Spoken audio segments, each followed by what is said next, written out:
السلام علیکم ورحمۃ اللہ وبرکاتہ۔ بسم اللہ الرحمن الرحیم۔ الحمد للہ نحمده ونستعینه ونستغفره ونؤمن به ونتوکل علیہ ونعوذ باللہ من شرور انفسنا ومن سیئات اعمالنا، من يهده الله فلا مضل له ومن يضلله فلا هادي له، ونشهد ان لا اله الا الله وحده لا شريك له، ونشهد أن سيدنا وحبيبنا ونبينا مولانا محمدا عبده ورسوله صلى الله تبارك وتعالى عليه وسلم، أما بعد۔ باب الذي يصبر على آذى الناس۔ عن ابن عمر رضي الله عنه عن النبي صلى الله عليه وسلم قال: المؤمن الذي يخالط الناس ويصبر على آذاهم خیر من الذی لا یخالط الناس ولا يصبر على آذاهم۔ وعن ابی موسیٰ رضی اللہ عنہ عن النبی صلی اللہ علیہ وسلم قال: لیس احد او لیس شیء اصبر على آذى يسمعه من اللہ عز وجل انہم لیدعون له ولدا وانہ لیعافیہم ویرزقہم۔ قابل احترام دوستو بزرگو، یہ باب ہے الذی یصبر علی آذی الناس، اس شخص کی فضیلت کے بارے میں جو لوگوں کی طرف سے آنے والی پہنچنے والی ناگواریوں کو برداشت کرے۔ لوگوں کی طرف سے آنے والی ناگواریاں ہوتی ہیں، اس کو کیسے برداشت کرنا ہے، اس کی فضیلت بیان کر رہے ہیں۔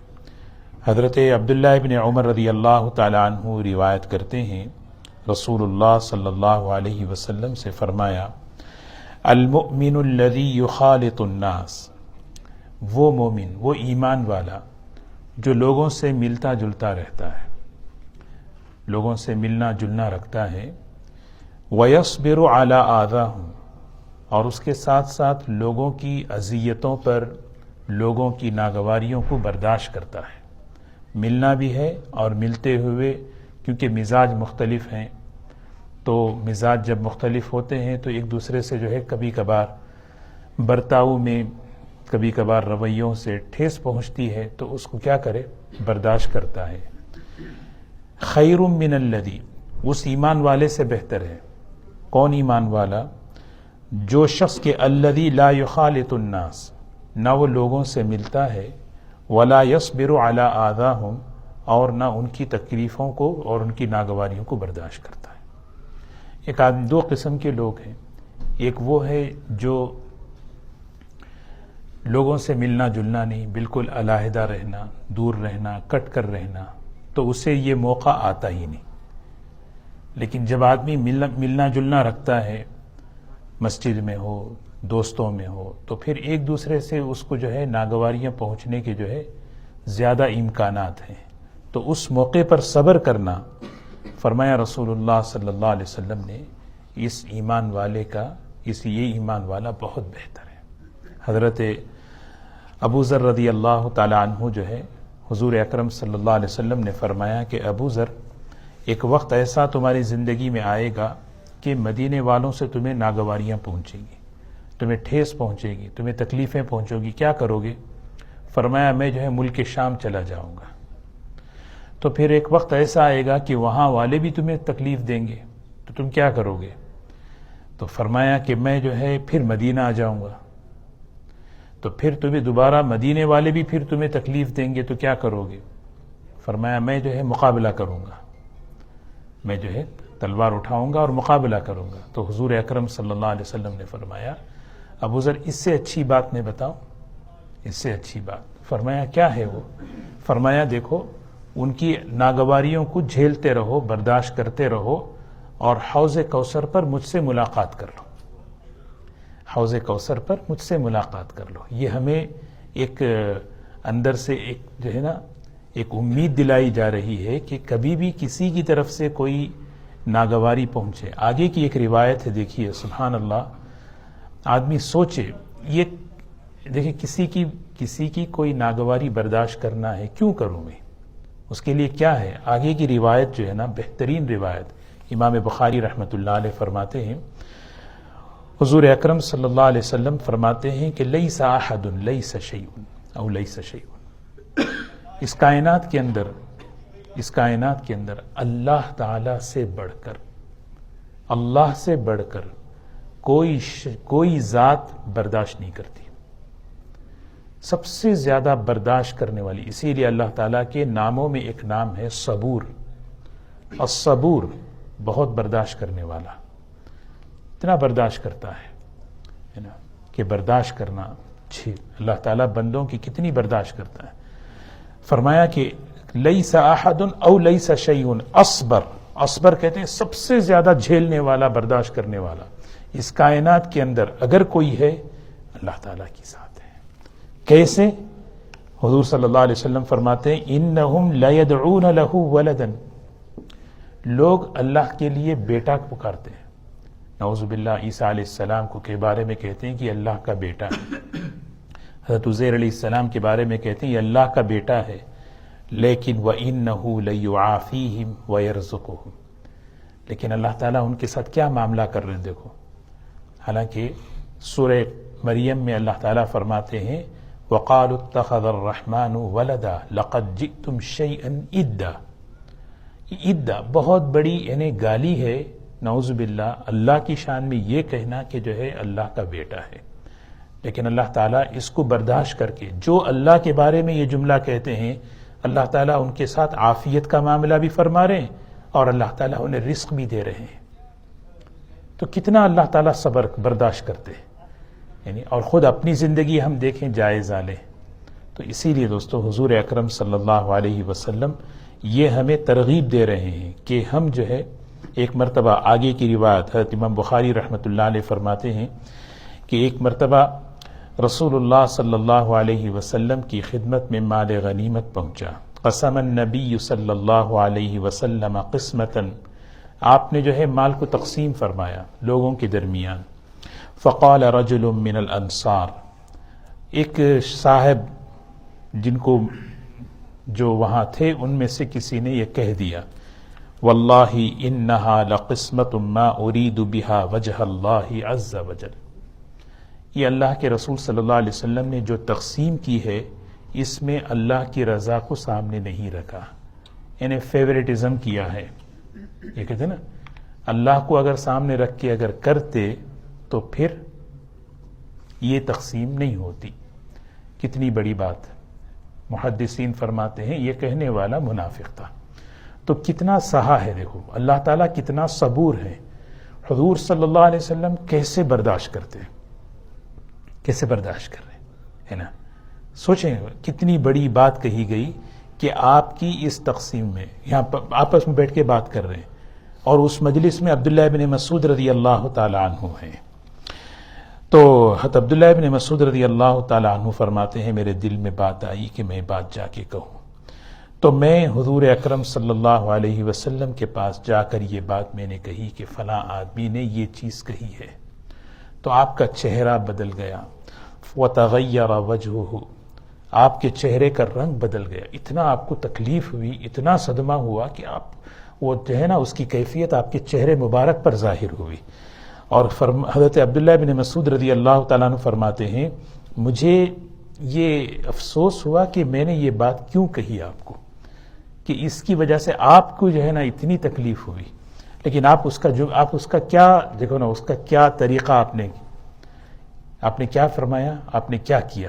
سبحان اللہ، اللہ کے رسول صلی اللہ علیہ وسلم کی چہرے پر بالکل انہیں غصہ آنا کسی بات پر، یہ جو ہے خلاف تقوی نہیں ہے، آدمی یہ تقوی کے خلاف نہیں ہے، ناگواری کی بات، آدمی غصہ، لیکن برداشت کیا، برداشت کر کے آپ نے کیا فرمایا، وَقَدْ أُوذِيَ مُوسَى بِأَكْثَرَ مِنْ ذَلِكَ، موسیٰ علیہ السلام کو اس سے زیادہ لوگوں نے ستایا، فَصَبَرَ، انہوں نے اس کو برداشت کیا، میں بھی برداشت کروں گا۔ میں کیوں برداشت کروں؟ ایک سوال ہوتا نا، میں کیوں برداشت کروں؟ یہ ہے جواب کہ حضور اکرم صلی اللہ علیہ وسلم ہمیں سکھا رہے ہیں۔ ہم پچھلوں کو دیکھیں، موسیٰ علیہ السلام نے برداشت کیا، میں برداشت کروں، یعنی تمام نبیوں نے برداشت کیا، اللہ تعالیٰ برداشت کرتا ہے۔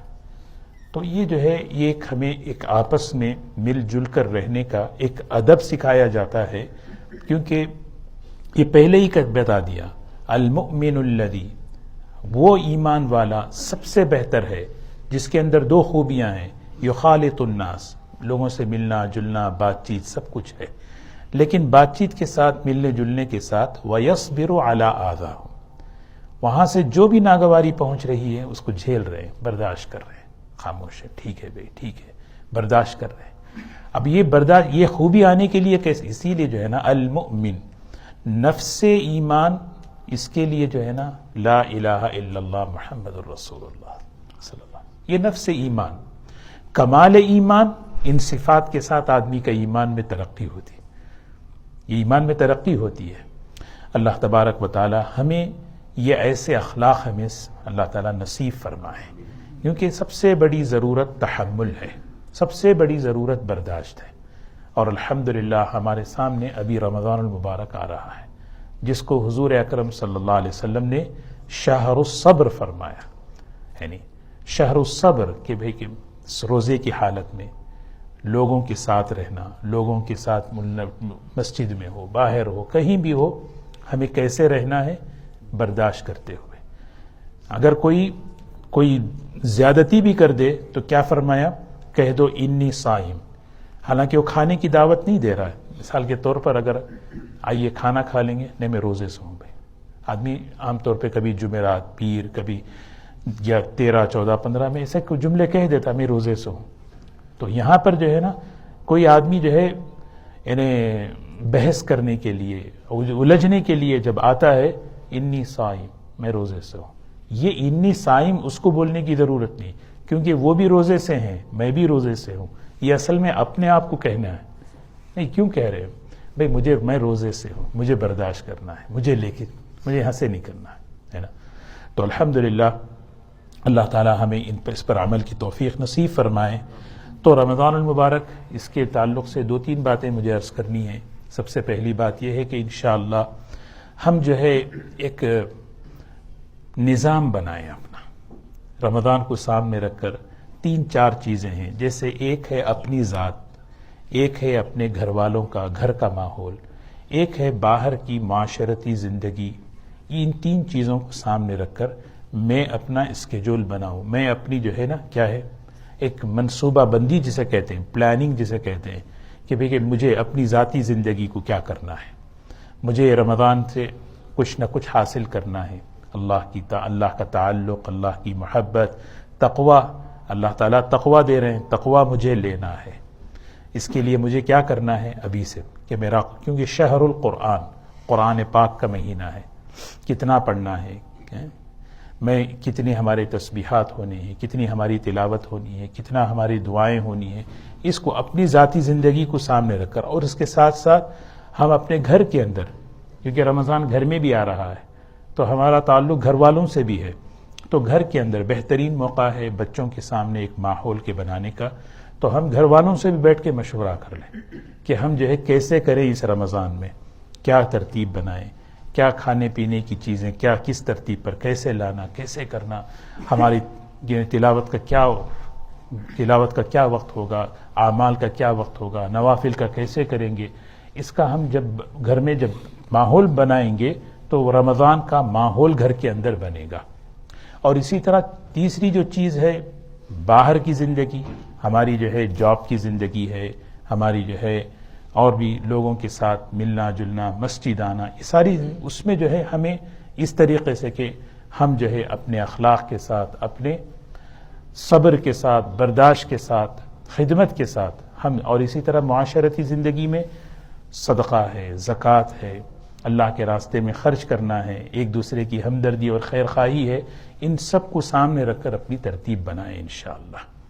اللہ تعالی ہم سب کو عمل کی توفیق نصیب فرمائے انشاءاللہ۔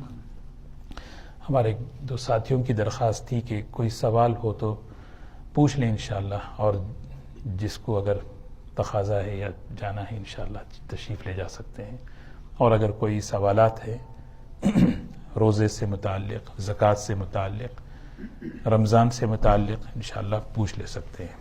مجلس ختم ہے انشاءاللہ حدیث کی، آپ حضرات تشریف لے جا سکتے ہیں، لیکن اگر کوئی سوالات ہیں تو انشاءاللہ تھوڑی دیر سوالات کے جوابات کر لیتے ہیں۔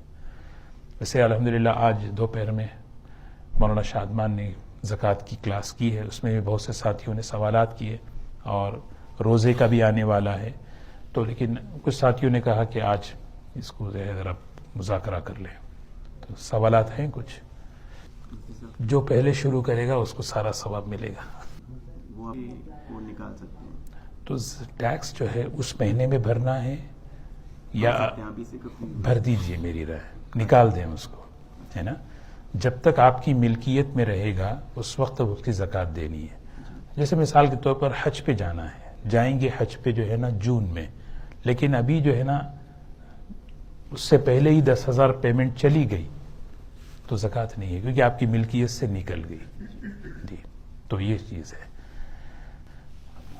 جی رمضان سے جو ہے سوال یہ کر رہے ہیں کہ کتنے دن پہلے سے روزہ سٹاپ کرنا ہے؟ تو حدیث کی روشنی میں جو ہے نا 15 شعبان کے بعد جو ہے نا روزہ نہ رکھنا بہتر قرار دیا ہے۔ اگر کسی کا کوئی معمولات میں سے ہیں پیر جمعرات اور وہ آ رہے ہیں تو پھر وہ رکھ سکتے ہیں، ہے نا؟ پہلی سے لے کر 15ویں شعبان تک خوب روزے رکھے، 15 کے بعد سے لے کر 30 تک جو ہے نا 29 تک پوری جو ہے تیاری ہو۔ لیکن اگر کوئی پہلے سے معمول ہے پیر جمعرات کا روزہ رکھنے کا، اس کو کنٹینیو کر سکتے ہیں۔ اگر کوئی رکھ لے تو گناہ نہیں ہے، لیکن مستحب ہے کہ نہ رکھے۔ اور جیسے آخری دن کا روزہ ہے جس کو یوم الشک کہا جاتا ہے، شک کا روزہ، یعنی 29 کو رکھنا، یعنی 29 کے بعد اگر ہے تو وہ رمضان، نہیں تو جو ہے نفل، یہ یوم الشک ہے، تو یہ روزہ جو ہے منع ہے۔ جی اس میں یہی ہے کہ جو پیسہ جس میں لگایا گیا ہے اگر وہ مال تجارت ہے، اس کو مال تجارت ہے تو وہ جتنا انویسٹ کیے گئے، جتنی انسٹالمنٹ، سب پہ زکوٰۃ ہے۔ اور اگر جو ہے اپنے لیے بنا رہے ہیں، مثال کے طور پر ہم وہاں منتقل ہوں گے، ہم وہاں رہیں گے، تو پھر وہ تو جو ہے جتنا نکل گیا اس پہ زکوٰۃ نہیں ہے۔ جی خود کے لیے، یا پراپرٹی بنا رہے ہیں فیوچر میں اس کو رکھیں گے، اس کو جو ہے کرائے پہ دیں گے یا کچھ اور چیز ہے تو اس پہ زکوٰۃ نہیں ہے۔ لیکن اگر اس کو بیچنے کے لیے لگا رہے ہیں تو پھر جتنا پیسہ اس پہ انویسٹ ہوگا اس پہ جو ہے نا زکوٰۃ دیتے رہنے پڑے۔ سبحان اللہ بحمدہ، سبحانک اللہم بحمدک، نشہد ان لا الہ الا انت، نستغفرک۔